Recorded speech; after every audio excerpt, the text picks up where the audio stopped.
Hello, everyone. When you think of the poorest country in the Western Hemisphere, which one comes to mind? We're the type of nation that you see on CNN once in a while, when natural disasters hit or when political corruption is the topic of the day. You guessed it. Or did you guess? By a raise of hands, how many people picked Haiti? Okay, it's okay to raise your hand. See, I want to challenge everyone in this room. What if I told you that Haiti was and is one of the richest nations? This would probably seem unreal to most people because Haiti is poor economically. But at one point, we weren't. So I want to give you guys a brief history on Haiti. Christopher Columbus sailed in the ocean blue, and he fell upon an island in the West Indies. When he landed, he founded a pre-established society of indigenous people, known as the Taino. Yeah, he didn't actually discover anything. Bringing forth disease and brutal force, the Taino were wiped out. The fertile soil needed tending to grow sugarcane, which demanded arduous labor. Soon, West Africa became France's prey. But this is when the shift occurs. This is the start to Haiti's powerful beginnings. I choose to look at France's colonization of Haiti as an opening.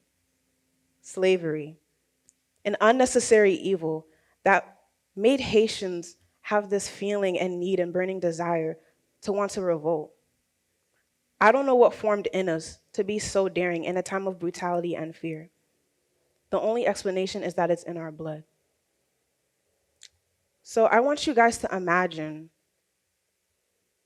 people in Africa and their tribes suddenly being taken away in Senegal, Togo, Benin, and the Democratic Republic of Congo.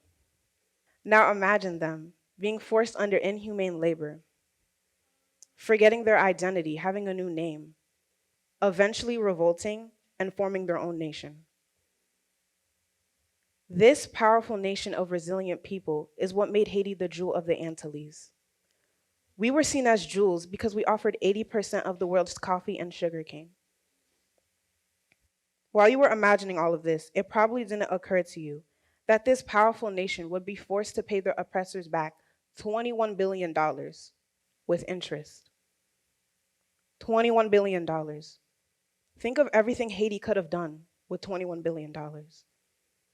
I think to myself, maybe we wouldn't be in this position if we didn't have to pay all of that money back. Think of the infrastructure, think of the climate that Haiti's in. Maybe we wouldn't be in that place. Doesn't this sound backwards? I'm forced to come to a nation that's not my own, forget my own identity, only to pay you back for being free.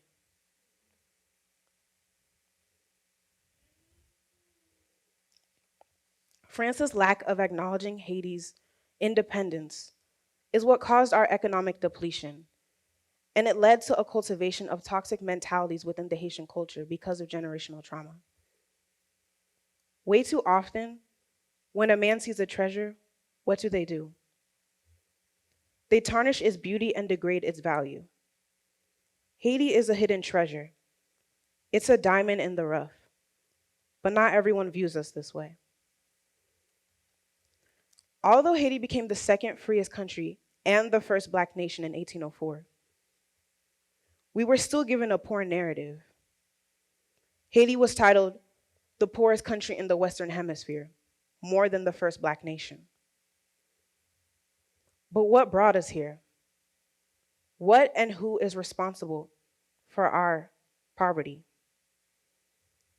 When I was younger, I wasn't aware of Haiti's poverty and its suffering because its history was erased, rewritten, and ignored. So for the longest time, I continued to pitch my ethnic background, excited to see if other people would see Haitians in the same light that I do.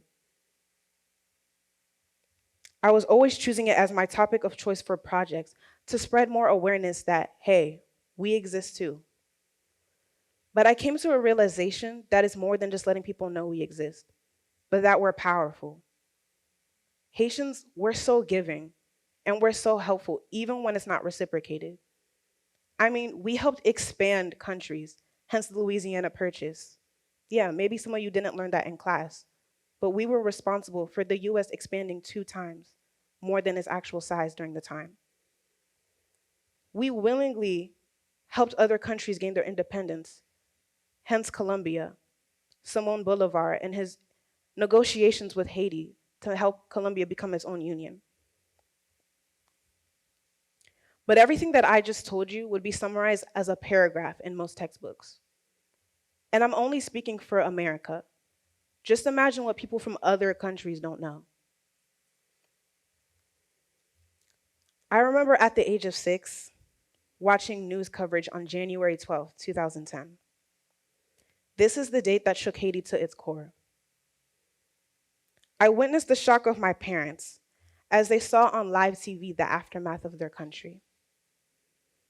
6 is a young age to witness the magnitude of earthquakes, but I could still feel the shock and the devastation through the TV screen. Infants getting crushed by crumbling buildings. Families wondering when they will be reunited with their family if the earthquake didn't get to them first. I want to show you guys a picture of this Haitian mother. And I want you guys to just look at it for a second. She's sitting on a broken promise, on a broken dream. Where is she going to go? How is she going to raise her child in the midst of chaos? She has the look of disappointment. She's probably dwelling on what just occurred. What's her next move? How can she suddenly move on from this? Now, even though I showed you this picture, I still want you guys to know that Haiti is a beautiful island. It's 1,888 miles away, but it's still the nearest thing to me. So here I was speaking Haitian Creole, but I had vague information on my history. My true history teachers were my parents. But there was always a discrepancy because they didn't know Haiti's entire beginnings. I frequently asked my mom questions on Haiti's past. Mommy, who created the Haitian flag? Or Mommy, what was my last name before Deravil? She doesn't have the answer. And while we're all searching for answers on our identity, Haiti's being deprived of strong political leadership.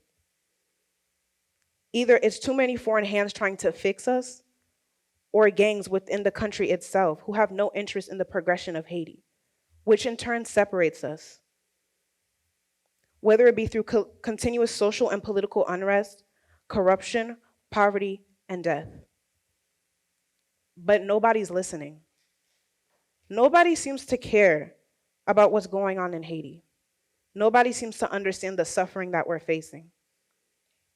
But refuge is quickly offered to other countries in need. Now, I say this not out of bitterness, but out of a realization that Haiti is truly invisible to the entire world. I looked at my father's expression of sadness and disappointment when I asked him if he still listens to news about Haiti. He told me he listens from time to time, but it's usually dark and it's negative. It's the same thing every day. Nothing's changed. Is Haiti capable of change? Will this great nation that refused oppression and slavery suddenly crumble? Is this our fate? L'union fait la force. This is a slogan Haitians used to live by. It means in unity we find strength. We had this unity when we revolted and formed one nation.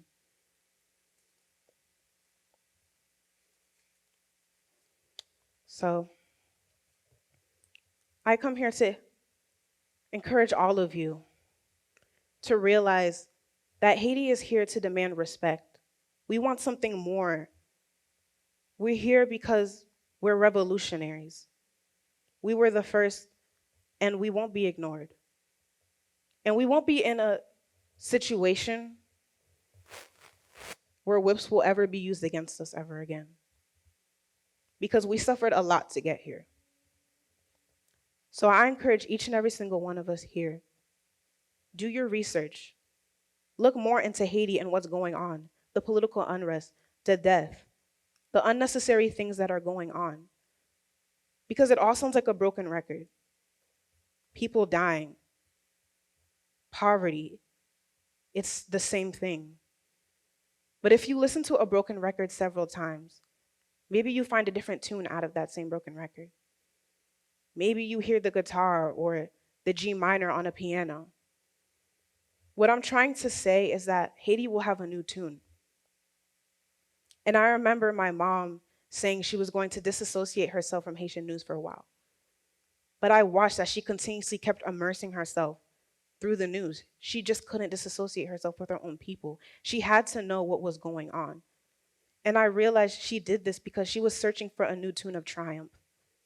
She was searching for a tune where she will one day get the opportunity to spend the rest of her days, as she would say, "No pays moi," in my country.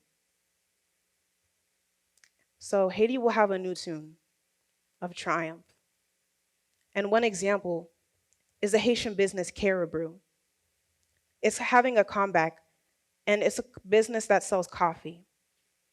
Remember how I told you that Haitians were responsible for 80% of the coffee in the world? Yeah, we're coming back. We're making our footprint on this world, and we will not be ignored. So I ask of you again to do research. And I want all of us to respect third world nations, because whether we realize it or not, we're sitting in the seat of opportunity because of countries like Haiti. Thank you.